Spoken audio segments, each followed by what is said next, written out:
Mister ladies YouTube நேயர்கள் அனைவருக்கும் உங்களுடைய வெல்னஸ் குருஜியுடைய அன்பான வணக்கம். ஒரு 40 வயது ஆனாலே நம்மில் நிறைய பேர் பொதுவாக மருத்துவரை சந்திக்கும் போது அல்லது நண்பர்களோடு உரையாடும் போது நண்பர்கள் அவர்கள் ஆரோக்கியம் சார்ந்த விஷயங்களை நம்மிடம் பகிர்ந்து கொள்ளும் போது குறிப்பாக பேசுகின்ற ஒரு விஷயம் சத்து மாத்திரைகள் தான். எனக்கு சத்து மாத்திரைகள் இரும்பு சத்துக்காக சாப்பிட்றேன், எலும்பு சத்துக்காக சாப்பிட்றேன். நான் அமெரிக்கா போயிட்டு வந்தேன், பையன் எல்லா சத்துக்களுக்கும் சேர்த்து ஒரு ஸ்பெஷல் மருந்து கொடுத்தாரு, அதை எடுத்துகிட்டு வந்து சாப்பிட்றேன். இந்த மாதிரி நிறைய விஷயங்கள் இருக்கு இல்லையா? இதை பற்றி நம்ம உரையாடாதவர்கள் யாராவது இருக்க முடியுமா? ஆனாலும் கூட இன்னும் சத்துக்களை பற்றி புரிந்து கொண்ட ஒரு சமூகமாக நாம் இருக்கிறோமா அப்படின்னு கேட்டோம்னா கிடையாதுங்க. இன்னைக்கு நம்மில் நிறைய பேருக்கு உடலுடைய இயக்கத்திற்கு எந்த வகையான சத்துக்கள் தேவை, அந்த சத்துக்கள் உடல்ல குறையும் போது உடல் வெளிப்படுத்தக்கூடிய சிரமங்கள் என்ன, இதை நிவர்த்தி செய்வதற்கு மருந்துகள் மட்டும்தான் தீர்வு அப்படிங்கிற ஒரு மூட நம்பிக்கை நம்மிடம் நிறைய இருக்கிறத நான் பார்க்கிறேன். அந்த மூட நம்பிக்கையின் வார்த்தை பயன்படுத்தும் போது நம்மில் நிறைய பேருக்கு கோபம் வரும். ஆனா உண்மையை புரிந்து கொள்ளாத ஒரு சமூகமாக நாம் இருப்பது நம்ம அனைவருக்குமே ஒரு பாதிப்பை உண்டாக்கக்கூடியது அப்படிங்கிற ஒரு புரிதலோடு நம்ம இந்த நிகழ்ச்சியை ஆரம்பிக்கலாம். இன்றைக்கு கால்சியம் சத்தை பற்றி தான் நம்ம பார்க்க போறோம். பொதுவாக கால்சியம் சத்துனா நம்ம எல்லாருக்கும் தெரியும், எலும்பு, அவ்வளவுதான். இன்னைக்கு உடம்பு எலும்பு நல்லா இருக்கணும், எலும்பு பலமா இருக்கணும், நீண்ட ஆரோக்கியத்தோடு இருக்கணும், எல்லாமே இருக்கணும்னா என்ன வேணும்? கால்சியம் வேணும் அப்படிங்கிறது தான் பள்ளிக்கூடத்தில் நமக்கு சொல்லிக் கொடுக்கக்கூடியது. பால் சாப்பிட்டா கால்சியம் கிடைக்கும், இறைச்சி சாப்பிட்டா கால்சியம் கிடைக்கும்னு சில வகையான எலும்பு சத்து இருக்கக்கூடிய அசைவ உணவுகளை எப்படி சாப்பிடணும் சாப்பிடக்கூடாதுங்கிறத பற்றி நிறைய விஷயங்கள் நம்மிடம் சொல்லப்படுவதை பார்க்கிறோம். முதல்ல உடல்ல கால்சியம் சத்து செய்யக்கூடிய 10 வேலைகளும் அந்த கால்சியம் சத்து உடல்ல குறையும் போது நமக்கு ஏற்படுகின்ற அறிகுறிகளையும் பற்றி தான் முதல்ல நான் சொல்ல போறேன். முதலாவது, நம்ம உடம்புல கால்சியம்ங்கிறது கிட்டத்தட்ட 99% நம்ம உடம்புல எலும்புகள்லையும் பற்கள்லையும் தான் கால்சியம் இருக்கிறது. மீதி 1% ரத்தத்தில் இருக்கக்கூடிய கால்சியமாக நம்ம பார்க்கலாம். கால்சியத்துடைய உண்மையான குணம் அப்படின்னு நம்ம சொல்றது பெரும்பாலும் எலும்புகளுடைய பலம் மட்டும்தான் நினைக்கிறோம். ஆனா கிடையாதுங்க. கால்சியம் உடம்புல 10 வகையான வேலை செய்கிறது. இந்த 10 வகையான வேலை செய்வது கால்சியம் சத்து குறைபடும் போது நம்ம உடம்புல நிறைய நோய்கள் ஏற்படுவதை பார்க்கிறோம். பெரும்பாலும் நம்ம ஊரில் இருக்கக்கூடிய மருத்துவர்கள் யாருமே நம்ம உடம்புல நோய்கள் ஏற்படும் போது அதற்கும் கால்சியம் சத்துக்கும் இருக்கக்கூடிய தொடர்பை பற்றி நம்மிடம் விவரிப்பதும் கிடையாது. அல்லது இந்த பிரச்சனைக்கு கால்சியம் குறைபாடு தான் காரணம், அதனால இதை எடுத்துக்குங்கன்னு சொல்லி நமக்கு சத்து மருந்துகளை கொடுப்பதும் கிடையாது. இந்த வகையில இன்றைக்கு முதல்ல கால்சியம் சத்து செய்யக்கூடிய வேலை எலும்புகளுடைய திடத்தன்மை, பற்களுடைய ஆரோக்கியம். இது ரெண்டுமே கால்சியத்துடைய அடிப்படை தன்மை. இன்றைக்கு கால்சியம் சத்து அப்படிங்கிறது சீராக இருந்தால்தான் எலும்புகளுடைய பலம் நன்றாக இருக்கும். உங்களுக்கெல்லாம் தெரியுமான்னு தெரியல, நம்ம உடம்பில் இருக்கக்கூடிய மொத்த எலும்புமே 2 வருஷத்துக்கு ஒரு முறை தன்னைத்தானே புதுப்பித்துக் கொள்ளும். உங்களுக்கு எப்பயாவது கை உடைஞ்சிருக்கு, கால் உடைஞ்சிருக்கு அப்படின்னா நீங்க முறையான கால்சியம் சார்ந்த உணவுகள்ல சீராக அதை பயன்படுத்தினீங்கன்னா 2 வருடத்துல உங்க உடம்புல உடைந்திருக்கக்கூடிய சிதிலமடைந்திருக்கக்கூடிய எலும்புகள் முழுமை பெற்று திரும்பவும் பழைய நிலையில் இருக்கக்கூடிய பலமான எலும்பாக மாறுவதற்கு நிறைய வாய்ப்புகள் இருக்கு. ஸோ இன்றைக்கு எலும்புகளுடைய பலம், பற்களுடைய பலம் முழுக்க முழுக்க கால்சியம் சார்ந்தது. 2வது, இதய ஆரோக்கியத்திற்கு கால்சியம் தேவைங்க. இன்னைக்கு நம்ம நிறைய பேர் யோசிக்கிறதே கிடையாது. கால்சியம் அதிகமான இரத்த குழாய்கள்ல, இதய வால்வுகள்ல பிளாக் வரும் தானே சார் கேள்விப்படுறோம். இது என்ன சார் நீங்க சொல்றது வித்தியாசமா இருக்கு? இதய துடிப்பை சீராக்குவதற்கு கால்சியம் சத்து மிக மிக அவசியம். உங்களோட இதய துடிப்பு ஒருவேளை சீராக இல்லை என்றால், குறிப்பாக QTன்னு சொல்லக்கூடிய வேவ்ல வரக்கூடிய மாற்றம் கால்சியம் சத்து குறைபாடை வலியுறுத்துவது. இசிஜி எடுக்கிறீங்க, இந்த வேவ்ல மாற்றம் வருதுன்னா அது இதய நோயான்னு கேட்டா கிடையாது, அது கால்சியத்துடைய சத்து குறைபாடு நோய். அதை நீங்க புரிஞ்சுக்கணும். கால்சியத்துடைய சத்து குறைபாடு இன்றைக்கு ஏற்படும் போது இதய நோய் வருவதற்கு வாய்ப்பு இருக்கு. நம்ம யோசிக்கிறோம் எலும்புக்கும் அதுக்கும் தானே சம்பந்தம் இருக்கு, இதயத்துக்கு என்ன சம்பந்தம் இருக்குன்னு. இல்லைங்க, இன்றைக்கு ரொம்ப முக்கியமானது கால்சியம். இன்றைக்கு கட் நம்முடைய பெருங்குடல் இருக்கு. நீங்க சாப்பிட்றீங்க இட்லி, தோசை, இடியாப்பம், சைவம், அசைவம், பழச்சாறுகள் எல்லாமே சாப்பிட்றோம். இதெல்லாம் வயிற்றுல போய் நொதிக்கப்படுது, அரைக்கப்படுது, எல்லாமே பெருங்குடலுக்குள் போகுது. அப்ப பெருங்குடலுக்குள் போகக்கூடிய அந்த உணவு சவ்வூடு பரவல்னு சொல்லக்கூடிய அடர்த்தி குறைவான, அடர்த்தி அதிகமான அமிலங்கள் உடலுக்குள் சேர்ந்து சேர்ந்து நிகழ்கின்ற அந்த நிகழ்வின் மூலமாகத்தான் நம்ம சாப்பிட்ற உணவில் இருக்கக்கூடிய சத்துக்கள் நம்ம உடம்புல சேருது. அப்ப இது நடப்பதற்கு மிகப்பெரிய அளவில் காரணமான தேவையான முக்கியமான ஒன்று எதுன்னு கேட்டீங்கன்னா கால்சியம் தான். உங்களுடைய கால்சியம் சத்து சீராக இருக்கு அப்படின்னா உங்க உடம்புல சவ்வூடு பரவல் மூலமாக நீங்க உண்ணக்கூடிய உணவு முழுமையாக உடலில் சேரக்கூடிய வாய்ப்புகள் இருக்கும். அந்த முழுமையாக உடலில் சேரக்கூடிய வாய்ப்புகள் உங்களுக்கு இருக்கும்போது உங்களுக்கு நோய் வருவதற்கான வாய்ப்புகள் குறைவு.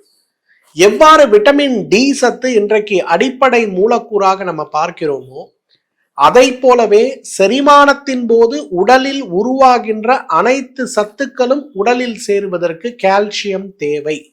யாருக்கெல்லாம் கால்சியம் டெபிஷியண்டா இருக்கோ, யாருக்கெல்லாம் எலும்புகள்ல கால்சியம் டெபாசிட் 30% வரை குறைவாக இருக்கிறதோ அவங்க எல்லாருக்குமே மேல் அப்சார்ப்ஷன் சிண்ட்ரோம்னு சொல்லக்கூடிய உடலுடைய சத்தை உடல் எடுப்பதற்கான வாய்ப்புகள் குறைகின்ற நோயோ அல்லது பெரிய அளவில் சத்து குறைபாடு நோயோ இருப்பதற்கு வாய்ப்பு இருக்கு. கொஞ்சம் கவனத்தோட இதை நீங்க பார்த்துக்கணும். யாருக்கெல்லாம் இரிட்டபிள் பவல் சிண்ட்ரோம் இருக்கு, யாருக்கெல்லாம் அல்சரேட்டிவ் கொலைட்டிஸ் இருக்கு, யாருக்கெல்லாம் கிரான்ஸ் நோய் இருக்கு, யாருக்கெல்லாம் இன்ஃப்ளமேட்டரி பவல் டிசீஸ் இருக்கு, இவங்களோட எலும்பு ஆரோக்கியம் நிச்சயமாக ரொம்ப மோசமா இருக்கிறத பார்க்க முடியும். கொஞ்சம் கவனத்தோட நம்ம பார்த்துக்கணும். நான்காவது, இன்றைக்கு தோலுடைய ஆரோக்கியத்திற்கு கால்சியம் தேவைங்க. இன்றைக்கு தோலுடைய மூலக்கூறுகள் என்னென்னு பிரித்து பார்க்கும்போது அதில் 3% கால்சியம் சத்து இருக்கிறத நீங்க பார்க்க முடியும். ஸ்கின்னோட ஒரு யூனிஃபார்ம் டெக்ஸ்சர், சாஃப்ட் டெக்ஸ்சர், ஸ்கின்னோட கலர், இது மூணுமே ப்ராப்பரா அந்த திசுக்கள் ஃபார்ம் ஆகிறதுக்கு கால்சியம் இன்னைக்கு ரொம்ப ரொம்ப அவசியம்.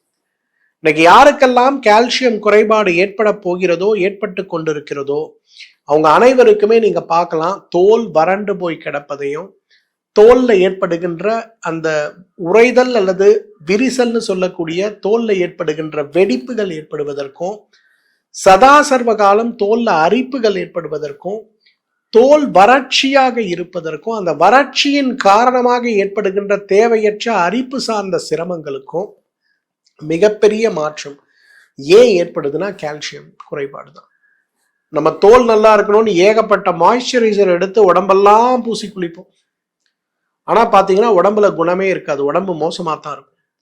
என்ன செய்தாலுமே உடல்ல மோசமான என்னோட தோல் அழகு இல்லை, தோல் வறட்சி குறையல, தோல் வெடிக்குது, பாதை வெடிக்குது, உதட வெடிக்குது, முகத்திசுக்கள் வெடிக்குதுன்னு கவலையில நீங்க இருக்கீங்க. என்ன ட்ரீட்மெண்ட் எடுத்தாலும் உங்களால அந்த நோய் குணமாகலன்னு கவலையில இருக்கீங்கன்னா முதல்ல உங்களோட கால்சியம் அளவு எவ்வாறு இருக்கிறதுன்னு பரிசோதனை செய்து பாருங்க. ஏன்னா கால்சியம் குறைபாடுகள் இன்றைக்கு தோல் ஆரோக்கியத்திற்கு மிகப்பெரிய காரணம். இன்றைக்கு தலைமுடி ஆரோக்கியம், இன்றைக்கு நம்ம எல்லாருக்கும் தெரியும் தலைமுடி ஆரோக்கியம் குறையும் போது இன்றைக்கு B12 சத்து, ஜிங்க் சத்து, செலினியம் சத்து, தாமிர சத்து, நிறைய சத்துக்கள் அதற்கு அடிப்படை தேவைப்பட்டாலும் கூட ஆயுர்வேத மருத்துவம் சொல்கின்றபடி இன்றைக்கு அஸ்திதாதுன்னு சொல்லக்கூடிய இந்த எலும்புடைய கழிவாக உடல் வெளியேற்றக்கூடியதுதான் நம்முடைய தலைமுடி, உடல்ல இருக்கக்கூடிய ரோமங்கள் அனைத்துமே. அப்ப உங்களுக்கு எப்பொழுதெல்லாம் கால்சியம் உடல்ல சத்து குறைபாடாக இருக்கிறதோ அப்பெல்லாம் தலைமுடி சார்ந்த பிரச்சனை, தலைமுடி கொட்டுதல், புழுவெட்டு பிரச்சனை, தலைமுடி உடைதல் பிரச்சனை, தலைமுடி மெலிதாக மாறுகின்ற பிரச்சனை, அடர்த்தி குறைகின்ற பிரச்சனை, உடைந்து உடைந்து தலையில முடியுடைய ஷேப்பே மாறுகின்ற பிரச்சனை, இந்த மாதிரி நிறைய சிரமங்கள் ஏற்படுவதை பார்க்க முடியும். ஏன்னா தலைமுடி நோய்களுக்கும் தலைமுடி கொட்டுவதுங்கிறது ஒரு நோய், அது ஒரு அழகு விஷயம் இல்லைங்கிறத நம்ம புரிஞ்சுக்கணும். நம்மில் நிறைய பேர் தலைமுடி கொட்டுறத ஒரு நோயாவே கன்சிடர் பண்றது இல்லை. யூஎஸ்ல இருந்து ஒரு கப்பல் வந்திருந்தாங்க, அந்த பொண்ணுக்கு தலைமுடி கொட்டக்கூடிய ஒரு நோய். அந்த அம்மா வெறும் பியூட்டி ஆஸ்பெக்ட்ஸ்ல மட்டும் அதோட டெஃபினேஷன் கொடுத்துட்டு இருந்தாங்க. அந்த அம்மா கிட்ட நான் உட்கார வச்சு புரிய வச்சேன், தலைமுடி கொட்டுறது ஏன் ஒரு நோய், இது ஏன் ஹார்மோன்கள்ல இருந்து ஆரம்பிக்குது, இது ஏன் விட்டமின் டெஃபிஷியன்சிஸ்ல இருந்து ஆரம்பிக்குது, இது ஏன் ஒரு தோல் நோய் அப்படின்னு புரிய வச்ச பிறகுதான் அவங்களுக்கு புரிஞ்சுது, ஆமா சார் நீங்க சொல்றதெல்லாம் கரெக்டு, நான் பியூட்டி ஆஸ்பெக்ட்ஸ்ல தான் தலைமுடியை பார்க்குறோம், பெரிய தவறு, ஹெல்த் ஆஸ்பெக்ட்ல தலைமுடியை பார்க்கணும் எஸ் அப்படின்னு சொல்லி அதை மாற்ற ஆரம்பிச்ச பிறகு அவர்களுடைய ஆரோக்கியத்துல ஒரு பெரிய மாறுபாடு ஏற்பட்டது. இன்னைக்கு தலைமுடி கொட்டக்கூடிய சிரமங்களால் போராடி கொண்டிருப்பவர்களாக நீங்க இருக்கீங்கன்னா முதல்ல உங்க கால்சியம் உங்க உடம்புல எப்படி இருக்குன்றத புரிந்து கொள்ள முடியுமான்னு பாருங்க. கால்சியம் டெஃபிஷியன்சி இன்றைக்கு மிகப்பெரிய பாதிப்பை நமக்கு உருவாக்குவதற்கு வாய்ப்பு உண்டு. இந்த டெஃபிஷியன்சியை மாற்றக்கூடிய முயற்சிகளை கொஞ்சம் செஞ்சீங்கன்னா உங்க தலைமுடி ஆரோக்கியம் சீராவதை பார்க்க முடியும். ஆறாவது, இன்றைக்கு மூளையுடைய ஆரோக்கியம். மூளையில் இருக்கக்கூடிய நிறைய அணுக்களுடைய பரிமாற்றம், அமிலங்களுடைய பரிமாற்றம், சத்து உறிஞ்சுதலுடைய பரிமாற்றம், ஏன் மூளை முதுகுத்தண்டோடு தொடர்பு இருக்கும் போது அதில் இருக்கக்கூடிய அந்த செரிப்ரோஸ்பைனல் லிக்விட்னு சொல்லக்கூடிய திரவத்துடைய அடர்த்தி மற்றும் பரிமாற்றம், இவை அனைத்துமே ஏற்படுவதற்கு முக்கியமான காரணம் எது அப்படின்னு பார்த்தீங்கன்னா கால்சியம் தான். ஒருவேளை கால்சியம் சத்துக்களுடைய குறைபாடு உங்களுக்கு ஏற்படுது அப்படின்னா அது மிகப்பெரிய அளவுல உங்களுக்கு பாதிப்பை ஏற்படுத்துவது மட்டுமல்லங்க, உங்களுடைய இயக்கத்தை குறைத்து விடக்கூட வாய்ப்பு இருக்கு. அதற்கு காரணமாக இருப்பது கால்சியம் சத்துக்களுடைய குறைபாடு. அதனால இன்றைக்கு யாரெல்லாம் மறதி நோயோடு, மன அழுத்த நோயோடு, பதட்ட நோயோடு, இரவு தூக்கம் சார்ந்த நோய்களோடு போராடி கொண்டிருக்கிறீர்களோ, தூக்கத்திற்கான மற்ற விஷயத்திற்கான மருந்துகளை நீங்கள் சாப்பிடுவது ஒரு புறம் இருந்தாலும் கூட கால்சியம் குறைபாடு இருக்கிறதாங்கிற பரிசோதனையை ஒரு முறை செய்து கொள்ள வேண்டியது ரொம்ப ரொம்ப அவசியம். ஏழாவது, இன்றைக்கு பதட்ட நோய்க்கு கால்சியம் குறைபாடு ஒரு மிகப்பெரிய காரணம். ஆங்ஸைட்டி டிசார்டர்னு சொல்லுவோம். காலையில 7 மணிக்கு ஒரு இடத்துக்கு போனோம்னா நம்ம காலையில 5:30 மணிக்கெல்லாம் எழுந்திருச்சு 6 மணிக்கெல்லாம் அந்த இடத்துல போய் உட்காந்துப்போம். லேட் ஆனா பிரச்சனை, சாப்பிடலன்னா பிரச்சனை, வீடு சுத்தமா இல்லைன்னா பிரச்சனை, நாளைக்கு அது நடக்குமோ, இது நடக்குமோ, கெட்டது நடக்குமோ, நல்லது நடக்குமோ, மீண்டும் மீண்டும் இந்த பிரச்சனையோடு ஓடிக்கொண்டிருப்பவர்களாக நம்ம இருக்கோம்னா இந்த ஓட்டத்தை நிறுத்த, குறைக்க, குணமாக்க நமக்கு உதவி செய்யக்கூடியது கால்சியம் தான். ஆனா கால்சியத்தை இன்னைக்கு நம்ம உடம்புல தேவையான அளவு இருக்கா, குறைபாடோடு இருக்கா அப்படிங்கிற ஒரு முயற்சியை, புரிதலை நாம் மேற்கொள்ள வேண்டும். ஒருவேளை இந்த முயற்சியும் புரிதலும் சரியாக இல்லைன்னா நமக்கு சிரமங்கள் அதிகமாவதை பார்க்க முடியும். அதனால கால்சியம் குறைபாடை சீராக்குவதற்கு நாம் எடுக்கக்கூடிய முயற்சிகள்ல முதல் முயற்சியாக, பெருமுயற்சியாக நாம் எடுக்க வேண்டியது நிச்சயமா எதை பண்ணணும், இந்த உணவு முறைகள் மாற்றத்தையும், ஞாபக சக்தி சார்ந்த நோய்களோடு நாம் போராடும் போதும், பதட்ட நோய்களோடு போராடும் போதும் வெறும் மன அழுத்த மருந்துகளோடு நம்முடைய நோயை கட்டுப்படுத்த முயற்சி செய்யாம கால்சியத்துடைய சத்து குறைபாடு இருக்கிறதா அப்படிங்கிறத நம்ம பார்க்கணும். இரவு நேரங்கள்ல உங்களுடைய கால்கள்ல இழுத்து இழுத்து வெட்டி வெட்டி ஏற்படுகின்ற அந்த தசை பிடிப்பு நோய் இருக்கு இல்லையா, இதுதான் கால்சியம் குறைபாடு நமக்கு ஏற்பட்டு கொண்டிருக்கிறதுன்னு சொல்லக்கூடிய முதல் எச்சரிக்கை. ஏன்னா அந்த கால்சியம் குறைபாடு நம்ம உடம்புல ஏற்படும் போது தசைகளுடைய சுருங்கி விரிகின்ற தன்மையும், தசைகள்ல இருக்கக்கூடிய பலவீனங்களும், தசைகள்ல இருக்கக்கூடிய மாற்றங்களும் நமக்கு மிகப்பெரிய அளவில் சிரமத்தை உருவாக்கி விடுவதை பார்க்கிறோம். அப்ப இந்த மாற்றங்களை நாம் சீராக்க வேண்டும் அப்படின்னு நினைக்கும் போது நாம் எடுக்கக்கூடிய முயற்சியாக முதல்ல எனக்கு முதுகுத்தண்டு பாதிச்சிருக்கா, எனக்கு தசைகள் பாதிச்சிருக்கா, எனக்கு நரம்புகள் பாதிச்சிருக்கா, அல்லது எனக்கு இரத்த குழாய்கள் பாதிச்சிருக்கான்னு தேடுறதுக்கு முன்னாடி எனக்கு முதல்ல கால்சியம் குறைபாடு இருக்கான்ற புரிதலை கொண்டு வர வேண்டும். நிறைய பேர் என்னிடத்தில் இந்த தசை பிடிப்பு நோய்க்காக வருவாங்க. ராத்திரியில தூங்க முடியல சார், காலை நீட்டி படுத்தன்னா டக்கு டக்குன்னு சுண்டி இழுத்து அப்படியே ராத்திரியில ஓன்னு கத்திடுறேன், அதுக்கப்புறம் எழுந்து கொஞ்ச நேரம் உட்கார்ந்து, அதுக்கப்புறம் கொஞ்சம் நடந்து, கொஞ்சம் காலில் ஏதாவது தைலம் போட்டு நீவி படுத்தா தான் தூங்க முடியுது. ஒரு நாளைக்கு ஒரு முறை வருது, சில நேரங்கள்ல இரவு முழுவதும் என்னை தூங்க விடாமல் என்னை பாடாய்படுத்துகிறதுன்னு வீட்டில் இருக்கக்கூடிய பாட்டியும் பெண்களும் நிறைய பேர் சொல்றோம் இல்லையா. காரணமே அவர்களுக்கு கால்சியம் குறைபாடு இருக்குங்கிறது தான். அது இருந்ததுன்னா இந்த பாதிப்பு வரும். அது வருவதற்கு காரணம் தசைகளுடைய இயக்கத்திற்கும் கால்சியம் அவசியம் அப்படிங்கிறத நம்ம புரிஞ்சுக்கணும். 9வது, இரத்த குழாய்களுடைய ஆரோக்கியத்திற்கு கால்சியம் மிக மிக அவசியங்க. எங்கெல்லாம் இரத்த குழாய்கள்ல பாதிப்பு கால்சியம் அடைப்பு ஏற்படுதோ அங்கெல்லாம் என்ன அர்த்தம்னா அந்த இடத்தில் இருந்த இரத்த குழாய்கள்ல ஏற்பட்ட பாதிப்புகளை குணப்படுத்துவதற்கு, சரி செய்து கொள்வதற்கு உடல் சுரக்கின்ற சேர்க்கின்ற கால்சியம் சத்துக்கள் அந்த இடத்துல தேவையற்று சேரும்போது அவை கால்சிய அடைப்புகளாக மாறிவிடுகிறது அப்படிங்கிறது அர்த்தம்.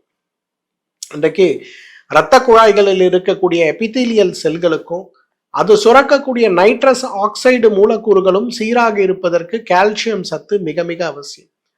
10வது ரொம்ப முக்கியமானது, இன்றைக்கு ஆரோக்கியமான மனநிலைக்கே கால்சியம் அவசியம். இப்ப நம்ம ஒரு விஷயம் செய்யறோம், அந்த விஷயம் நம்ம எதிர்பார்ப்பதை விட நமக்கு மிகப்பெரிய மகிழ்ச்சியை கொடுக்கிறது. அத்தனை மகிழ்ச்சியில் நாம் இருக்கிறோம் அப்படின்னா அந்த மகிழ்ச்சியை உணரணும் இல்லையா? எந்த விதமான சென்சேஷனும் இல்லை, மரக்கட்டை போல விலங்கு போல ஒரு வாழ்க்கை தான் இன்றைக்கு நம்ம எல்லாரும் வாழறோம். நீங்க கடைசியா சிரிச்சு எவ்வளவு நாள் ஆச்சு? கடைசியா குடும்பத்தோடு மகிழ்ச்சியா பேசி எவ்வளவு நாள் ஆச்சு? நம்ம என்ன நினைக்கிறோம்னா, எனக்கு டைம் இல்லை, நான் பேசல, பாப்பாக்கு டைம் இல்லை, அவ பேசல, தம்பி பிஸியா இருக்காரு, மனைவிக்கு எங்க எல்லாரையும் பாக்குறதுக்கே டைம் இருக்கு, பிஸியா இருக்கும்னு நினைக்கிறோம். ஆனா உண்மை என்ன தெரியுமா? உங்க எல்லாருக்குமே கால்சியம் குறைபாடு இருக்குன்னு அர்த்தம். இதை யாருமே யோசிக்கிறது கிடையாது. ஒரு கணவன் மனைவி என்கிட்ட வந்தாங்க, எப்ப பார்த்தாலும் சண்டை.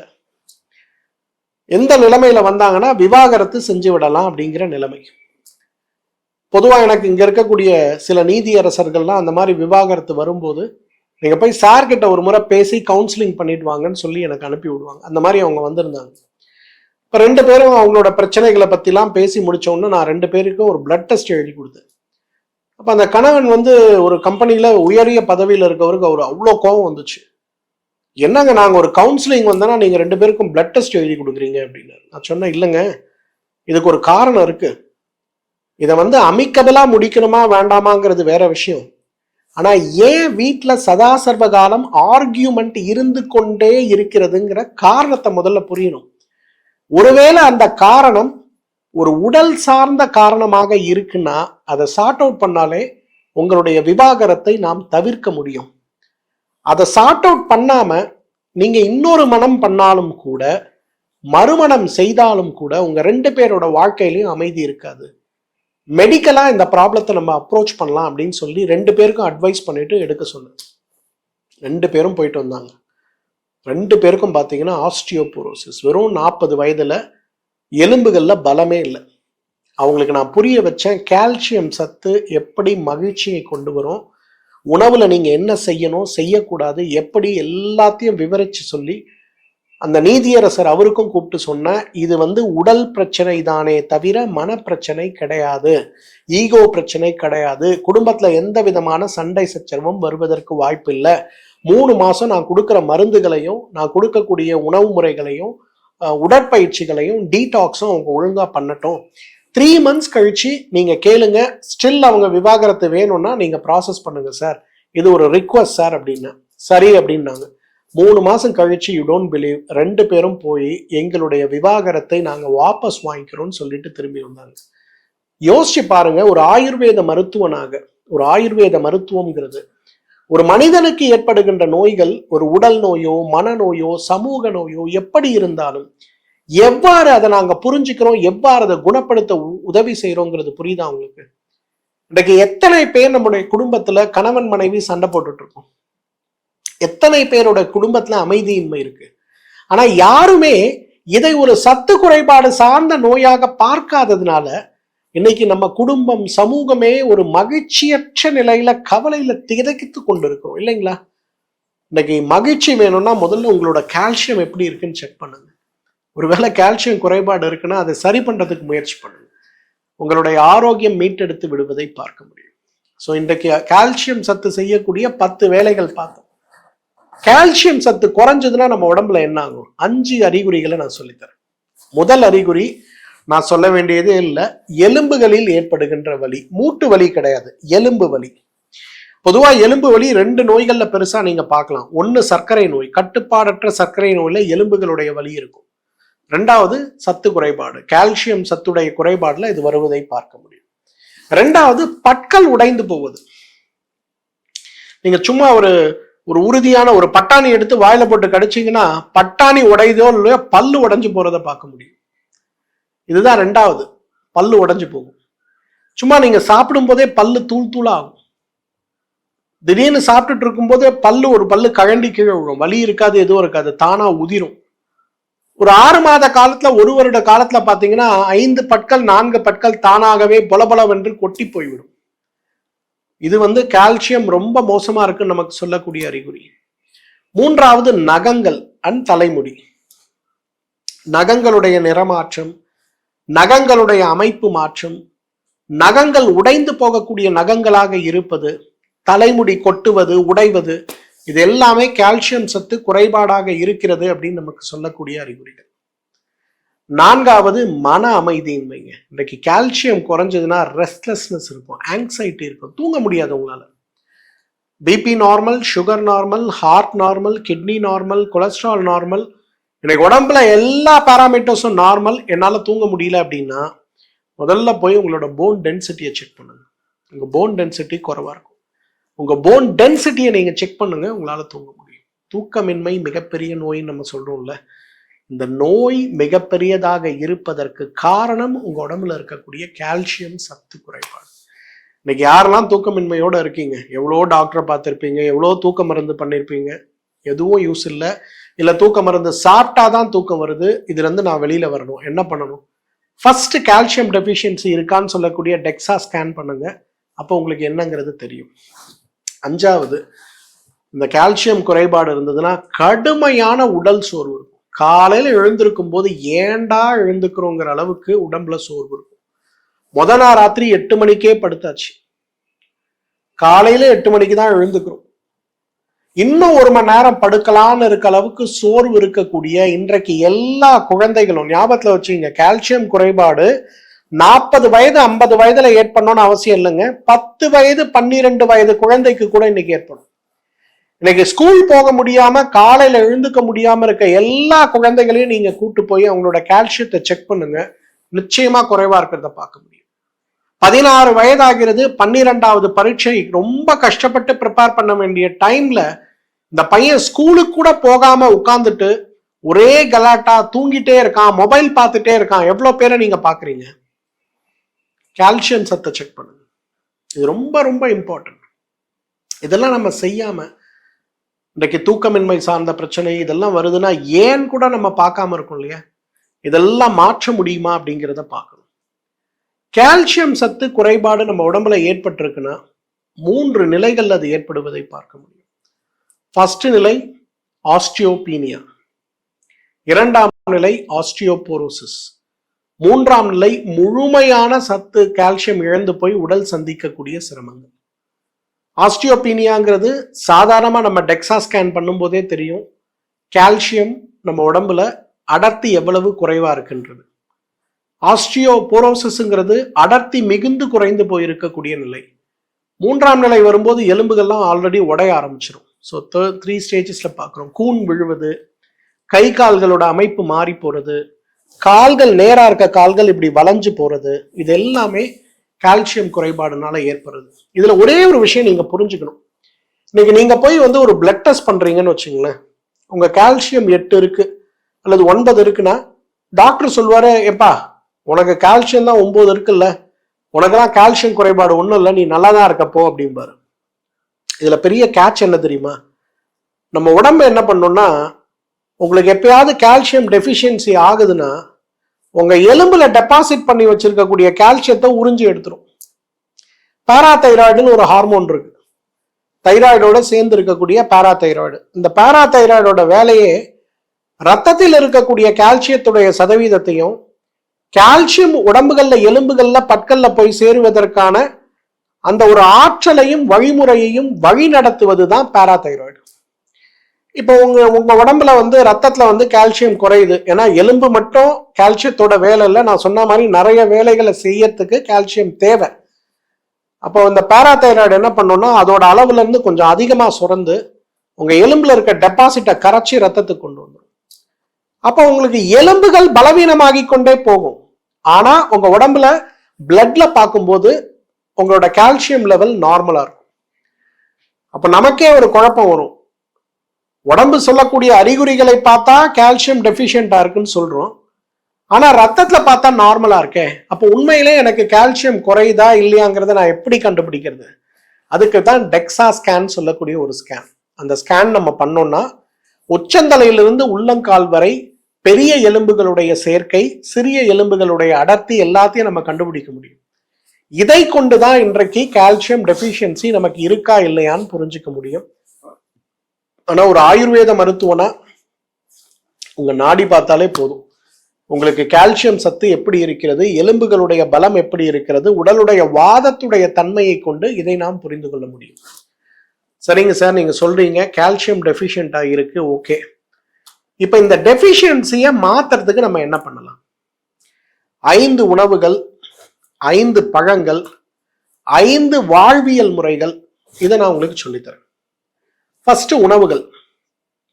பெஸ்ட் கால்சியம் ரிச் ஃபுட் எது? ஏதாவது கெஸ் இருக்கா உங்ககிட்ட?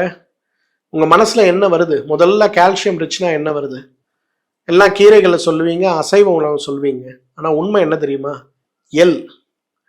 இன்னைக்கு எள்ளு தான் மிகப்பெரிய அளவில் கால்சியத்தை கொடுக்கக்கூடிய ஒரு உணவு. நம்முடைய முன்னோர்கள் பாருங்களேன், சமையலுக்கு எள் எண்ணெயை நம்ம ஏன் பயன்படுத்தணும்? நல்லெண்ணெய்னு சொல்லுவோம். எள்ளெண்ணெய்னா இன்னைக்கு இருக்கவங்களுக்கு அது என்னன்னே தெரியறது இல்லை, நல்லெண்ணெய்ன்னு சொல்லுவோம். நல்லெண்ணெயை விட சிறந்த கால்சியத்தை கொடுக்கக்கூடிய ஒரு இயற்கை உணவு கிடையாது. இன்னைக்கு அதை பாரம்பரியமாக உணவாக உண்டு வந்தது வரை நம்ம சமூகத்துல கால்சியம் டெபிஷியன்சி கிடையாது. இல்ல பியூட்டி பாருங்க, இதய துடிப்புக்கு நல்லெண்ணெய் தான் அவசியம். நம்ம முட்டாள்தனமா என்ன பண்ண ஆரம்பிச்சோம்? கொழுப்பு சேருது என்ன சாப்பிட்டா, அதனால சூரியகாந்தி எண்ணெயை சாப்பிட்டோம். ஆனா கொழுப்பு சேர்ந்தது குறைஞ்சுதா? கிடையாது. ஆனா இதய பலம் குறைஞ்சது, இதய நோயாளிகளாக இருக்கும். இன்னைக்கு நல்லெண்ணெய், எள் இதை உணவாக பயன்படுத்தினா நம்ம உடலுக்கு தேவையான கால்சியம் சத்து நமக்கு அவ்வளவு கிடைக்குங்க. இன்னைக்கெல்லாம் யாரெல்லாம் நல்லா இருக்கணும், எலும்போட இருக்கணுமோ, குழந்தைகள் இருக்கக்கூடிய வீடுகள்ல நல்லா புரிஞ்சுக்குங்க, எந்த சூரியகாந்தி எண்ணெயும் வேண்டாம், வேற எந்த நம்முடைய பாரம்பரியத்தில் இல்லாத உணவை கொண்டு வராதீங்க. பாரம்பரியமாக நாம் பயன்படுத்தக்கூடிய எல்லை உணவாக சேருங்க. சின்ன பிள்ளைங்கலாம் வீட்டுல இருக்குன்னா டெய்லி ஒரு எள்ளுருண்டை கொடுங்க. பொதுவா ஆன்மீகத்துல ஒரு விஷயம் சொல்லுவோம், சனி அவர் தான் நம்முடைய ஆரோக்கியம், குறிப்பா கால்களுடைய பலத்துக்கெல்லாம் ஆதாரம். அப்ப சனி தோஷம் இருக்கும்போது எப்படி சனியை நம்ம வெல்லுவது, கால் வலியை எப்படி தடுப்பது, காலை எப்படி பலப்படுத்துறது அப்படின்னு கேட்டா என்னுடைய குரு சொல்லுவாரு, சனி பிடிச்சிருக்குன்னு ஏன்டா கவலைப்படுற, டெய்லி ஒரு எள்ளுருண்டை சாப்பிட்றா, சனி உனக்கு எந்த கெட்டதும் பண்ண மாட்டாரு அப்படின்னாரு. ஆன்மீகத்துல அது சொன்னா கூட ஆரோக்கியத்துல அதை என்னால ரிலேட் பண்ணி பார்க்க முடியுது. இன்னைக்கு எள்ளில் இருக்கக்கூடிய கால்சியம் உங்களுடைய சிந்தனை, உங்களுடைய நேர்மறை எண்ணங்கள், உங்களுடைய பலம், உடல் பலம், ஆன்மீக பலத்தை அதிகரிக்க உதவுகிறது இல்லையா? இதுதான் எள்ளுடைய பிரதானம். ஸோ யாருக்கெல்லாம் கால்சியத்தை முதல்ல நல்லா நினைக்கிறோம், நல்ல கால்சியம் வேணும், சத்து மாத்திரை வேண்டாம், நீண்ட காலம் நல்லா இருக்கணும், இந்த 10 பயன்கள் நீங்க சொன்னீங்களே அதெல்லாம் எனக்கு நல்லபடியா நடக்கணும், தூக்கம் நல்லா வரணும், என்ன பண்ணணும்? எள்ளு உருண்டை சாப்பிடுங்க. சக்கரை நோய் இருக்கவங்க எள்ளு உருண்டையா சாப்பிடாதீங்க, எள்ளு ஒரு டேபிள் ஸ்பூன் தண்ணியில ஊற வச்சு சாப்பிடுங்க. இல்ல சமையலுக்கு நல்லெண்ணெயை பயன்படுத்துங்க, அது போதுங்க. 2வது பெஸ்ட் நம்ம தமிழ் உணவுங்க கேழ்வரகு. இன்றைக்கு கேழ்வரகை போல கால்சியத்தை அள்ளி கொடுக்கக்கூடிய ஒரு இயற்கை உணவே கிடையாது. பொதுவா இந்த தானிய உணவுகளை நம்ம பயன்படுத்தும் போது ஒரு பெரிய ப்ராப்ளம் என்ன வரும்னா, அதில் இருக்கக்கூடிய ஒரு பெப்டைட் என்ன பண்ணும்னா ரத்தத்தில் இருக்கக்கூடிய இரும்பு சத்துக்களுடைய சேர்க்கையை குறைக்கும். இன்னைக்கு பாரம்பரியமாகவே இந்தியர்களுக்கு இரத்த சோகை ஏற்படுவதற்கு இந்த பெப்டைட் ஒரு காரணம். அதனாலதான் நம்ம முன்னோர்கள் என்ன பண்ணாங்கன்னா, இந்த கேழ்வரகை முளை கட்டி அரைத்து பயன்படுத்தக்கூடிய அல்லது கேழ்வரகை புளிக்க வைத்து கேழ்வரகு கூழாக சாப்பிடக்கூடிய ஒரு வழக்கத்தை வச்சாங்க. கேழ்வரகு கூழு இன்னைக்கு உங்களுடைய கால்சியம் சத்துக்கு மிகப்பெரிய மருந்துங்க. நீங்க கிராமங்கள்ல இல்லது நீங்க கர்நாடகா போறீங்கன்னா இந்த தொன்னம்பாங்க, அந்த அந்த ராகி பால், இதை பெரும்பாலும் உணவா சாப்பிட்ற சமூகங்களை நான் பார்க்கிறேன். அவங்களுக்கு மூட்டு வலியோ எலும்பு வலியோ அதிகமாக இல்லாமல் இருக்கிறத நான் பார்க்க முடியும். அப்ப அந்த கேழ்வரகை நம்ம உணவாக சாப்பிடும் போது நமக்கு உடலுக்கு தேவையான கால்சியம் சத்துக்கள் கிடைக்கும் போது எதுக்கு நமக்கு பலவீனங்கள் ஏற்பட போகுது? நல்லா ஒரு விஷயத்த யோசிச்சு பாருங்க. 40 வருஷத்துக்கு முன்னாடி நம்முடைய தாத்தா பாட்டி சாப்பிட்ட உணவு தான் 100% ஆரோக்கியமான உணவு. என்றைக்கு இந்த ஆரோக்கிய கலாச்சாரத்தை மறந்து நம்ம நிறைய மாடர்ன் விஷயத்துக்கு மாறணுமோ அன்னைக்கே நம்ம எல்லாம் நோயாளிகள். இன்றைக்கு இந்த எள்ளு நம்ம பயன்படுத்துறது, கேழ்வரகை உணவாக பயன்படுத்துவதுங்கிறது இன்றைக்கு மிகப்பெரிய அளவில் நமக்கு கால்சியம் சத்தை கொடுக்கக்கூடியது. அகத்திக்கீரை, முருங்கைக்கீரை என்ற இன்னைக்கு அகத்திக்கீரையும் முருங்கைக்கீரையும் கொடுக்கிற கால்சியம் சத்தை வேற எந்த கீரையுமே நமக்கு கொடுக்காது. நிறைய சொல்லுவாங்க, இந்த முடவாட்டுக்கால் கிழங்கு இருக்கு, அதுல கால்சியம் சத்து அதிகம், சுண்ணாம்பு சத்து அதிகம்பாங்க. அதெல்லாம் கிடையாதுங்க. 2 விஷயத்தை நம்ம பார்க்கணும். ஒன்று, உடலுக்குள் நேரடியாக சத்தை உறிஞ்சக்கூடிய அளவுக்கு இருக்கக்கூடிய கால்சியம் அளவு எவ்வளவு, செரிமானத்துக்கு பிறகு சாதாரண கால்சியம் மூலக்கூறுகள் உடல் உறிஞ்சக்கூடிய கால்சியம் மூலக்கூறுகளாக மாற்றப்படும் போது அதிகமாக உடலுக்கு கிடைப்பது எதுன்னு பாத்தீங்கன்னா, இதுல முருங்கையும் அகத்தியும் தான் நம்பர் 1 இடத்துல இருக்கிறத பார்க்கணும். வாரத்துக்கு ஒரு முறை முருங்கைக்கீரை, மாதத்திற்கு ஒரு முறை அகத்திக்கீரை. இந்த ஃபார்முலாவை நீங்க எல்லாம் ஃபாலோ பண்ண முடியுமான்னு பாருங்க. வாரத்துக்கு ஒரு முறை தவறாமல் முருங்கைக்கீரை, மாதத்திற்கு ஒரு முறை தவறாமல் அகத்திக்கீரை. பொதுவாக மாசத்துக்கு 2 முறை கூட அகத்திக்கீரையை சொல்லுவோம். ஏகாதசி விரதம் இருக்கும்போது அடுத்த நாள் உணவுல அகத்திக்கீரையை சேர்ப்போம். முருங்கைக்கீரை நம்ம சொல்ல வேண்டியதே இல்லை. எப்பெல்லாம் சனிக்கிழமை வருதோ அப்பெல்லாம் பெரும்பாலும் முருங்கைக்கீரை உணவாக இருக்கும் ஒரு காலத்துல. இன்னைக்கெல்லாம் முருங்கைக்கீரை யாரும் சாப்பிட்றது கிடையாது. அகத்திக்கீரையை மாடுக்கு கொடுத்தா புண்ணியம்னு கொண்டு போய் மாடுக்கு தான் கொடுத்துக்கிட்டு இருக்கோமே தவிர நம்ம யாரும் சாப்பிட்றது இல்லை. இன்னைக்கு அகத்திக்கீரையில் இருக்க மிகப்பெரிய ஒரு சீக்ரெட் தெரியுமா உங்களுக்கு? தாமிரச்சத்து இயற்கையாக இருக்கக்கூடிய மூலிகைகள்ல உலகத்திலேயே சில மூலிகைகள்ல அகத்திக்கீரை ஒன்று. அகத்திக்கீரையை நம்ம முறையா சாப்பிட்டோம்னா குடல்ல இருக்கக்கூடிய புழுக்கள் போவது மட்டும் இல்லைங்க, தலைமுடி கருப்பாக இருக்கும். யாரெல்லாம் 15 நாளைக்கு ஒரு முறை அகத்திக்கீரை சாப்பிட்றீங்களோ நிச்சயமா உங்க தலைமுடி நரைக்காது. இது நிரூபிக்கப்பட்ட உண்மைங்க. அடுத்து வருவது 4வது, பால் அல்லது மோர். நான் சொல்ல வேண்டியதே இல்லை. நல்ல பால், நல்ல மோர். இந்த நல்லங்கிற வார்த்தையை நாம் பயன்படுத்துவதற்கான காரணம் உங்க எல்லாருக்கும் தெரியும். இன்றைக்கு என்றைக்கு வணிகமயமாக்கல் அப்படிங்கிற ஒரு விஷயம் நம்ம ஊருக்குள்ள வந்ததோ அன்றைக்கே ஆரோக்கியம்ங்கிற விஷயம் நம்மை விட்டு போய்விட்டது. பால் கெடாமல் இருப்பதற்கு, பாலில் சத்துக்கள் குறையாமல் இருப்பது, கொழுப்பு எடுக்கப்பட்ட பால், கொழுப்பு சேர்க்கப்பட்ட பால், சத்துக்கள் சேர்க்கப்பட்ட பால்னு பால் ஒரு இயற்கை உணவா செயற்கை உணவாங்கிற அளவுக்கு இன்றைக்கு குழப்பங்கள் ஏற்பட்டு விட்டது. பொதுவா எங்க வீடுகள்ல நாங்க என்ன பண்ணுவோம்னா, நாங்க வெளியில இருந்து பால் வாங்க மாட்டோம். பாதாமை ஊற வைத்து அதிலிருந்து எடுக்கக்கூடிய ஆல்மண்ட் மில்க்னு சொல்லக்கூடிய பாலை நாங்க ஃப்ரெஷ்ஷா ப்ரிப்பேர் பண்ணுவோம்.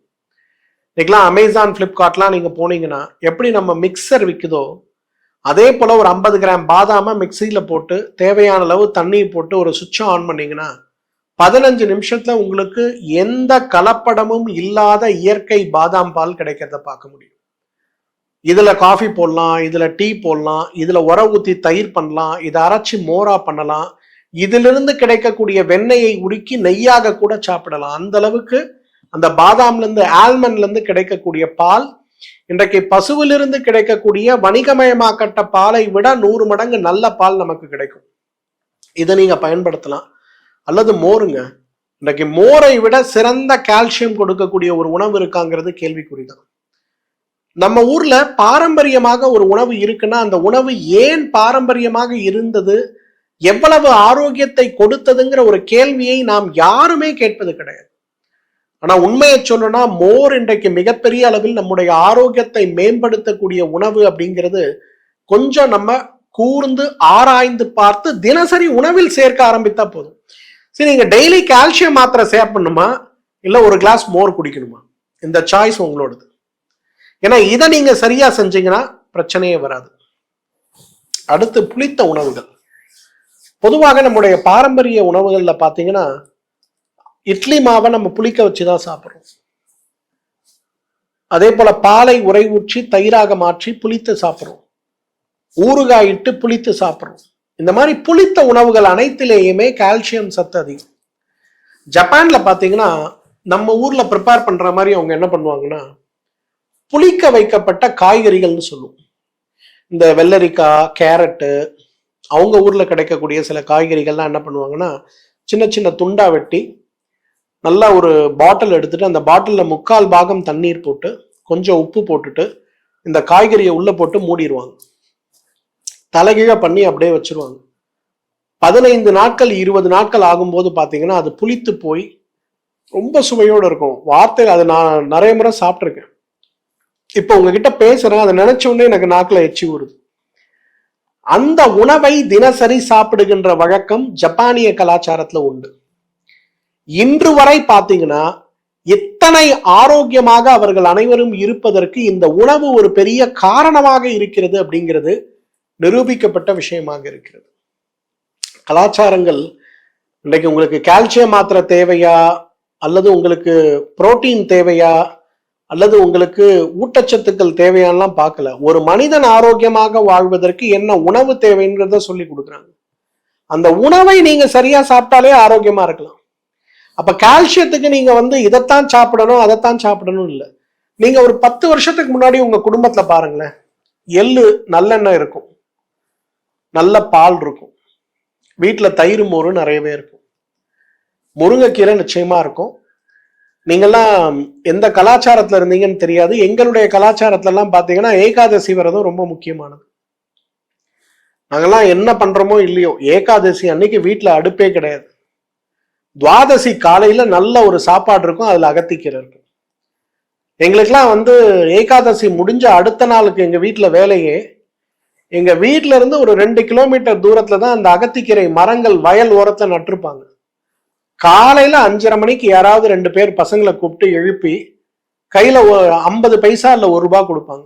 எங்களோட வேலை என்னன்னா அந்த 2 கிலோமீட்டர் தூரம் நடந்து போய் அந்த ₹1 கொடுத்தோம்னா அவங்க 4 கட்டு கீரை கொடுப்பாங்க, பெரிய பெரிய கட்டு கொடுப்பாங்க. அதை எடுத்துட்டு எங்க பாட்டி குளிச்சுட்டு வர்றதுக்குள்ள அதெல்லாம் சுத்தமா கிளீன் பண்ணி வைக்கிறது தான் எங்களோட வேலை.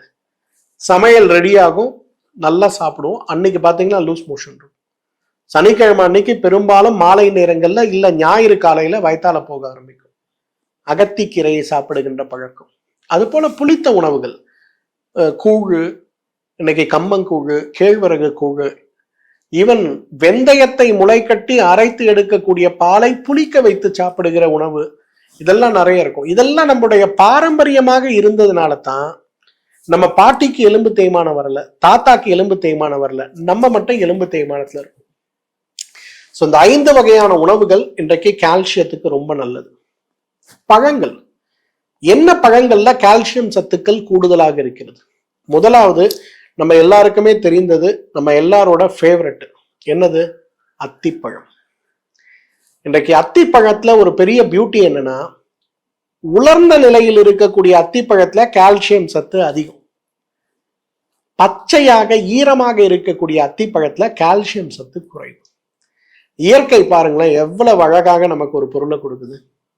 ஈரமா இருந்தா அதுல கால்சியம் சத்து குறைவு, அதே உலர்ந்த அத்திப்பழமாக இருந்தால் அதில் கால்சியம் சத்து மிக மிக அதிகம். அத்திப்பழம் எல்லாம் சைவம்னு சொல்றோம், நான் பலமுறை சொல்லியிருக்கேன், அத்திப்பழம் அசைவம். அத்தி குளவிகள் இயற்கையினுடைய மிகப்பெரிய கேள்விக்குறி. ஏன் இப்படி இருக்கிறதுன்னு கேட்கக்கூடிய கேள்விக்குறி. அத்தி பூக்காது, தெரியும் இல்லையா? அப்புறம் எப்படி அதுல இருக்கக்கூடிய மொட்டு பழமா மாறுது? இயற்கை அதுக்கே அத்தி குளவிகளை உருவாக்கியிருக்கு. இந்த அத்தி குளவிகளை உலகத்துல எங்கேயுமே பார்க்க முடியாது. எங்க அத்தி மரம் இருக்கோ அந்த இடத்துல மட்டும்தான் பார்க்க முடியும். இந்த அத்தி குளவிகள் என்ன பண்ணும்? பெண் அத்தி குளவிகள் நேரா அத்தி அந்த பூவாக இருக்கும் போதே, மொட்டா இருக்கும் போதே அதுக்குள்ள போய் ஓட்டை போட்டுட்டு உள்ள போயிடும். உள்ள போன உடனே அங்க போய் ஏகப்பட்ட முட்டையிடும். அப்போ அந்த பழமாக அது மாறும்போது உள்ள இருக்கக்கூடிய முட்டைகள் அங்க இருக்கக்கூடிய மகரந்தங்கள்லாம் சேர்த்துட்டு அது உடைச்சிட்டு வெளியில வரும். அடுத்த இடத்துல போய் அது ஓட்டையை போடும். அந்த அத்தி குளவியோட வேலையே அத்தி பூக்களிலிருந்து அது அழகான காய்களை உருவாக்குவது வரை மகரந்த சேர்க்கையை உருவாக்குவது தான் அத்தியுடைய வேலை. ஆனா உள்ள போன அத்தி அந்த புழுவால வெளியில வர முடியாது, உள்ள போன அந்த பூச்சியால வெளியில வர முடியாது, குளவியால. அது உள்ள இறந்து கிடக்கும். ஸோ அத்திப்பழம்ங்கிறது அதனாலதான் என்னோட பாஷையில நான் சொல்லுவேன், அது சைவம் கிடையாது, அது அசைவம்னு சொல்லுவேன். இரண்டாவது நல்ல கால்சியத்தை கொடுக்கக்கூடியது நம்ம தமிழகத்துடைய நாட்டு பழங்க, கொய்யாக்காய். நான் நிறைய முறை என்னோட நிகழ்ச்சியில சொல்லியிருக்கேன், நீங்க 10 ஆப்பிள் சாப்பிட்றதும் ஒரு கொய்யாக்காய் சாப்பிட்றதும் ஒண்ணுதான். ஒரு நாளைக்கு ஒரு ஆப்பிள் சாப்பிட்டாலே டாக்டர் தேவையில்லைங்கிறோம். அப்போ 10 ஆப்பிள் சத்து கொண்டு இருக்கக்கூடிய ஒரு கொய்யாக்காய் சாப்பிட்டோம்னா நமக்கு டாக்டர் தேவையா? துரதிருஷ்டவசமாக இன்றைக்கு கொய்யா துவர்ப்பு சுவை இருக்கக்கூடிய கொய்யா நமக்கு கிடைக்கிறது இல்லை. ஹைபிரிட் வெரைட்டியாக இனிப்பு சுவை இருக்கக்கூடிய கொய்யா தான் கிடைக்குது. நம்மெல்லாம் இன்றைக்கு ஒருவேளை நமக்கு கொஞ்சம் இடம் இருக்கும், தோட்டம் இருக்கு, ஏதாவது இருக்குன்னா நாற்று கன்றுகளை வாங்கி நட்டு இந்த நாட்டு பழங்களை அடுத்த தலைமுறைக்கு கொண்டு செல்ல முடியுமான்னு பாருங்க. இன்றைக்கு நிறைய பேர் நான் பார்க்குறேன், கோயம்புத்தூர், ஈரோடு, மதுரை, திருச்சி, இங்கெல்லாம் வீடுகளை சுற்றி நிறைய இடம் வச்சிருக்கீங்க. ஆனா ஹைபிரிடு கன்றுகளைத்தான் நிறைய இடங்கள்ல நடுவதை பார்க்கிறோம். இன்னைக்கு நம்ம சேர்த்து வைக்கிற சொத்து மட்டும் நம்ம பிள்ளைங்களுக்கு போகக்கூடாதுங்க. இந்த நாட்டு பழங்கள் இது நம்ம குழந்தைகளுக்கு போகணும். சுவை குறைவாக இருந்தாலும் கூட, மகசூல் குறைவாக இருந்தாலும் கூட, இன்றைக்கு இந்த கொய்யாக்காயில் கிடைக்கக்கூடிய கால்சியம் சத்து நீங்க ஒரு மாதம் சாப்பிடுகின்ற கால்சியம் மாத்திரைகளால் கூட உங்களுக்கு கிடைக்காது. இந்த உண்மையை நீங்க புரிஞ்சுக்கணும். நாட்டு கொய்யாக்காய் மிகச்சிறந்த கால்சியம் சத்து இருக்கக்கூடிய ஒரு உணவு. மூன்றாவது நெல்லிக்காய். Very simple, very effective. Daily ஒரு நெல்லிக்காய் சாப்பிட்றத சர்க்கரை நோயாளிகள்லாம் பழக்கமா வச்சிருக்கீங்க. முடிஞ்சதுன்னா ஒரு நெல்லிக்காயை குழந்தைகளுக்கும் கொடுங்க. இன்றைக்கு நெல்லிக்காய் ஊறுகாய் பிரசித்தம் கிடையாது. இன்னைக்கெல்லாம் மாங்காய் ஊறுகாய், எலுமிச்சம் ஊறுகாய் தான் நீங்க சாப்பிட்றீங்க. நாங்கெல்லாம் சின்ன வயசுல இருக்கும்போது நெல்லிக்காய் ஊறுகாய் தான் பிரசித்தம். ஒரு நெல்லிக்காய் ஊறுகாய் வைப்பாங்க. அந்த ஒரு நெல்லிக்காய் நாங்கெல்லாம் சின்ன பிள்ளையா இருக்கும்போது அதை பிரிச்சோன்னா 6 இதழ்கள் 5 இதழ்கள் வரும். மொத்த சாப்பாட்டுக்குமே வேற காயே தேவையில்லைங்க. ஒரு நெல்லிக்காய் அந்த காரத்தில் போட்ட, உப்பில் போட்டன்னு 2 வெரைட்டி வைப்பாங்க. எங்களோட பாட்டி அவ்வளோ அழகா ஊறுகாய் செய்வாங்க. இன்ஃபேக்ட் எங்க பாட்டி ஊறுகாய் செஞ்சு ஊருக்கே கொடுப்பாங்க. அவங்களுக்கு அது ஒரு ஃபேவரட் ஐட்டம். யாரு வீட்டுக்கு எங்க வீட்டுக்கு வெளியூர்ல இருந்து போனாலும் சும்மா அனுப்ப மாட்டாங்க. ஒரு பீங்கான் பாத்திரத்துல ஊறுகாய் போட்டு கட்டி கொடுத்து அனுப்புவாங்க. அந்த ஊறுகாய் இருக்கே, அதோட சுவை. நான் இப்ப யோசிக்கிறேன், ஏன் அந்த காலத்துல ஊறுகாயில குறிப்பா நெல்லிக்காய்க்கு அவ்வளவு முக்கியத்துவம் கொடுத்துருக்காங்க? ஏன்னா அதுல இருக்கக்கூடிய கால்சியம் சத்துக்கள் தான். நெல்லிக்காயை உயர்ந்த கனின்னு சொல்றாங்க. ஔவையாருக்கு அதியமான் கொடுத்தது நெல்லிக்காய். அது ஒரு மந்திர நெல்லிக்காய் அப்படின்னு சொல்றாங்க. அதெல்லாம் ஒன்றும் கிடையாது. நெல்லிக்காய் சாப்பிட்டா கால்சியம் சத்து இருக்கும். கால்சியம் சத்து இருந்தா நீங்க நல்லா ஆரோக்கியமா வாழ்வீங்க. 100 வயசு வாழறதுக்கு நெல்லிக்காய் ஒரு காரணமாக இருந்திருக்கிறதுங்கிறத அதியமான் ஔவையார் கதையை கொண்டே நம்ம புரிஞ்சுக்கலாம் இல்லைங்களா? அந்த அளவு நெல்லிக்காய் கால்சியம் சத்து மிகுந்தது. நெல்லிக்காய் போலவே மற்றொரு நாட்டு பழம் சீதாப்பழம். இன்னைக்கு சீதாப்பழத்தை போல இன்றைக்கு புற்றுநோயை தடுக்கக்கூடிய, உடலில் இருக்கக்கூடிய ஊட்டச்சத்தை அதிகரிக்கக்கூடிய ஒரு பழமே கிடையாதுங்க. பொதுவா நம்ம ஊர்ல எல்லாம் சீதாப்பழம், நீங்க இன்னொரு இடத்துக்கு போனீங்கன்னா ராமப்பழம்னு ஒண்ணு இருக்கும். பார்க்கறதுக்கு சீதாப்பழம் மாதிரியே இருக்கும். நீங்க வட இந்தியால போனீங்கன்னா பார்ப்பதற்கு சீதாப்பழம் போலவே இருக்கும். ஆனா அதோடைய பெயர் ராமப்பழம்னு பெயர். முள் சீதாப்பழம் இன்னைக்கு நம்ம எல்லாருக்கும் தெரியும். புற்றுநோய்க்கான மிகப்பெரிய மருந்தாக இருக்கிறது. இன்னைக்கு கொடைக்கானல் பகுதிகளெல்லாம் நிறைய வணிக ரீதியாக பயிரிடக்கூடிய ஒரு உணவாகவும் இருக்கிறத பார்க்கிறோம். இதுல சீதாப்பழத்துக்கு இருக்கக்கூடிய மிகப்பெரிய ஒரு வரப்பிரசாதம் என்னன்னா, ராமப்பழமும் முள் சீதாப்பழமும் புளிப்பு சுவையோடு இருக்கும். அதை நீங்க அவ்வளவு விரும்பி சாப்பிட மாட்டீங்க. ஆனா சீதாப்பழத்தை பொறுத்தவரையிலும் தேன் போல் இனிப்பா இருக்கிறத பார்க்க முடியும். இன்னைக்கு சீதாப்பழம் தமிழகத்துக்கு இருக்கக்கூடிய ஒரு நல்ல பழம்னே சொல்லலாம். காய்த்து கொட்டுங்க. சீதாப்பழத்தோட ஒரு பியூட்டி என்ன தெரியுமா? காய்த்து கொட்டும். இது கூட வீடு இருக்கவங்க தயவு செய்து நாட்டு பழமாக வாங்கி, நாட்டு விதையாக வாங்கி வளர்த்து அடுத்த தலைமுறைக்கு கொண்டு செல்ல முடியுமான்னு பாருங்க. இன்னைக்கு இந்த விஷயங்களை நீங்க கொண்டு போனீங்கன்னா போதும், அடுத்த தலைமுறை நல்லா இருப்பாங்க, மகிழ்ச்சியா இருப்பாங்க, நோய் இல்லாம இருப்பாங்க. ஏன்னா இன்னொரு 20 வருஷம், நான் இன்னைக்கு சொல்ற நோட் பண்ணுங்க, இன்னொரு 20 வருஷம் நீங்க கடையில் வாங்கக்கூடிய எந்த காய்கறி பழமுமே மனிதன் சாப்பிடுவதற்கு தகுதியற்றதாகத்தான் இருக்கும்.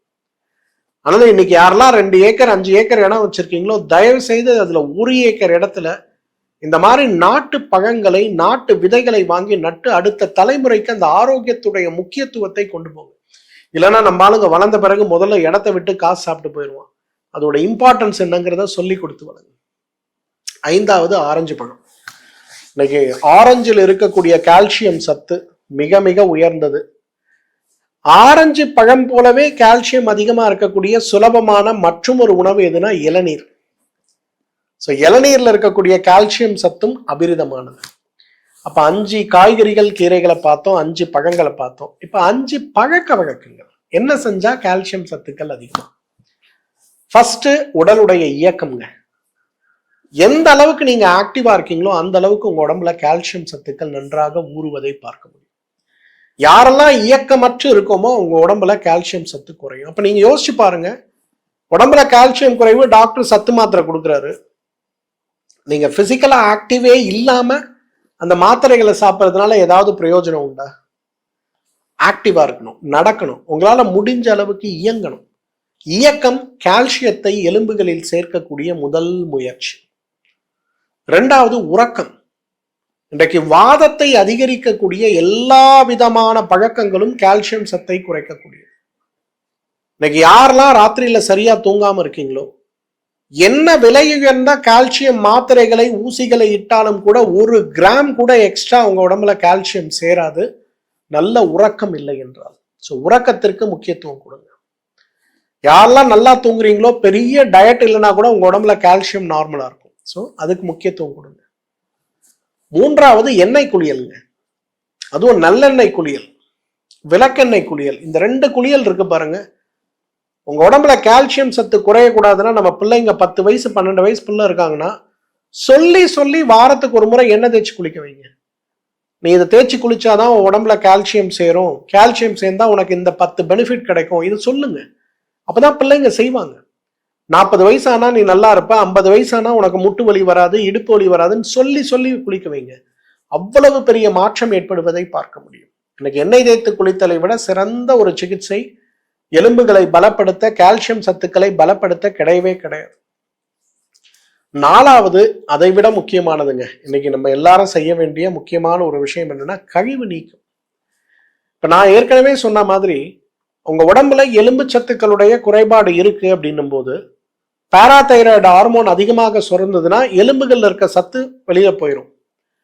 அப்ப எலும்பை பலப்படுத்துறதுக்கு என்ன பண்ணும்? ரத்தத்தை சுத்தம் செய்து சாப்பிடுகின்ற உணவில் இருக்கக்கூடிய சத்துக்கள் லீக்கி கட் சிண்ட்ரோம் இல்லாம நம்ம கட்ல இருந்து முழுசா உடம்புக்குள்ள போய் சேரணும்னா முதல்ல ரத்தத்தில் இருக்கக்கூடிய கழிவுகள் முதல்ல வெளியில போகும். ஸோ டீடாக்ஸ் செய்யணும். வருஷத்துக்கு ஒரு முறை 7 நாள் டீடாக்ஸ், மாசத்துக்கு ஒரு முறை சிம்பிள் டீடாக்ஸ். இந்த 2 விஷயத்துல நீங்க கரெக்டா ஃபாலோ பண்ணுங்க, உங்களோட கால்சியம் டென்சிட்டி எல்லாம் இம்ப்ரூவ் ஆகிறத நம்ம பார்க்க முடியும். 5வது என்னோட ஃபேவரட்டுங்க, வெரி எஃபெக்டிவ் கூட, தண்ணீரில் நடக்கணும். பொதுவா நம்ம மருத்துவமனைக்கு நிறைய இளம்பிள்ளை வாதம் போல ஆஸ்டியோமைலைட்டிஸ்ன்னு சொல்லக்கூடிய நோயினால வரக்கூடிய நிறைய குழந்தைகள் வருவாங்க. இளம்பிள்ளை வாதம் உங்களுக்கு தெரியும் இல்லையா? போலியோன்றது இன்றைக்கு ஒழிக்கப்பட்ட நோயாக இருந்தாலும் நிறைய சமூகத்துல நான் இன்னும் பார்க்கிறேன். அதனால் பாதிக்கப்பட்ட குழந்தைகள் நிறைய பேர் வருவாங்க. அவங்களுக்கு நான் கொடுக்குற ஃபர்ஸ்ட் ட்ரீட்மெண்ட் என்ன தெரியுமா? கழுத்தளவு தண்ணியில ஒரு சப்போர்ட்டோட ஸ்விம்மிங் பூல்ல நடக்க சொல்லுவோம். ஒரு நாளைக்கு 20 நிமிஷம் 6 மாத காலங்கள் செய்யும் போது அவங்களுடைய கால் தசைகளுடைய தடிமன் அதிகமாகிறத நம்ம பார்க்க முடியும். இன்னைக்கு யாரெல்லாம் ஆஸ்டியோபோரோசிஸ், ஆஸ்டியோபீனியா நோய்களால கடுமையான எலும்புச்சத்து குறைபாடோட அவதிப்பட்டு இருக்கீங்களோ, நீங்க கால்சியம் மாத்திரை சாப்பிட்றது, ஊசி மாத்திரை போட்டுக்கிறது, ஐவியில கால்சியம் ஏத்திக்கிறது, இதெல்லாம் ஒரு பக்கம் இருந்தா கூட உங்க வீடு பக்கத்துல எங்க ஸ்விம்மிங் பூல் இருக்கு இல்ல ஆறு இருக்குன்னு பாருங்க. கழுத்தளவு அல்லது மார்பளவு தண்ணியில 20 நிமிஷம் தொடர்ந்து நடங்க. தண்ணீருடைய அழுத்தத்தில் நீங்கள் நடக்க ஆரம்பிக்கும் போது உங்க உடம்பில் இருக்கக்கூடிய அந்த அழுத்தங்கள் எலும்பு சத்து வேகமாக ரத்தத்திலிருந்து எலும்புகளுக்கு போய் சேருவதை உறுதி செய்யும். 100 day சேலஞ்ச். யாரெல்லாம் இன்னைக்கு முட்டு வலி, முதுகுத்தண்டு வலியில தீராத நோயில சத்து குறைபாடுல இருக்கீங்க, பக்கத்துல இருக்கக்கூடிய 5 ஸ்டார் ஹோட்டல் போங்க, இல்ல ஸ்டார் ஹோட்டல் அல்லது உங்க ஊர்ல இருக்கக்கூடிய பிரைவேட் ஸ்விம்மிங் பூல் எங்க இருக்குன்னு பார்த்து ஒரு மெம்பர்ஷிப் வாங்குங்க. ஸ்விம் பண்ணலாம் வேண்டாம், ஸ்விம்மிங் தெரியுதோ தெரியலையோ கூட ஒரு ஆளை வச்சுக்கிட்டு ஸ்விம்மிங் பூல்ல கழுத்தளவு தண்ணியில மார்பளவு தண்ணியில டெய்லி 20 மினிட்ஸ் நடங்க. 100 days கழிச்சு சொல்லுங்க உங்களோட எலும்பு எவ்வளவு பலமா இருக்கு. பினாமினல் சேஞ்சை நீங்க பார்க்க முடியும். சினிமாவில் இருக்கக்கூடிய நிறைய நடிகர் நடிகைகளை நீங்க பாக்குறீங்க, 20 வருஷம் 30 வருஷம் ஒரே மாதிரி உடலமைப்பை வச்சிருப்பாங்க. என்ன காரணம் தெரியுமா? எவ்வளவு பிஸியா இருந்தாலும் டெய்லி 20 மினிட்ஸ் ஸ்விம் பண்ணுவாங்க. இது நீங்க யாருடைய சினிமா துறையில இருக்கவங்க, கலைத்துறையில இருக்கவங்க, உடம்பு மேல உண்மையிலே அக்கறை இருக்கவங்க யாரை பார்த்தாலும் இதை செய்வாங்க. ஸோ என்னோட ஃபேவரட்டு தண்ணிக்குள்ள நடக்கிறது தான். இதை நடந்தீங்கன்னா உங்க உடம்புல கால்சியம் சத்துக்கள் ரொம்ப வேகமா சேர்றத பார்க்க முடியும். நீங்க எல்லாம் சொல்றீங்க சார், சரி இதெல்லாம் எங்களுக்கு செய்ய முடியாது. சிம்பிள் ரெமெடி, எஃபெக்டிவ் ரெமெடி சொல்லுங்க.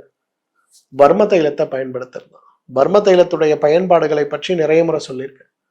நல்லெண்ணெயில் செய்யக்கூடிய மருந்து, உடம்பில் இருக்கக்கூடிய எல்லா உறுப்புகளையும், குறிப்பாக எலும்புகளையும், மூட்டுகளையும், தசைகளையும், தசைநார்களையும், முதுகுத்தண்டையும், முதுகுத்தண்டிலிருந்து உற்பத்தியாகக்கூடிய நரம்புகளையும் பலப்படுத்தக்கூடிய சிறந்த மருந்து எதுனா பர்ம தைலம் தான். நீங்க வழக்கமா சாப்பிட்ற கால்சியம் மாத்திரைகளை விட 1000 மடங்கு உங்களுக்கு பலன் கொடுக்கக்கூடிய சிறந்த மருந்து பர்ம தைலம். 30 சொட்டு காலையில, 30 சொட்டு ராத்திரி, சாப்பிட்ட பிறகு வெந்நீர் அல்லது பால்ல கலந்து சாப்பிடுங்க.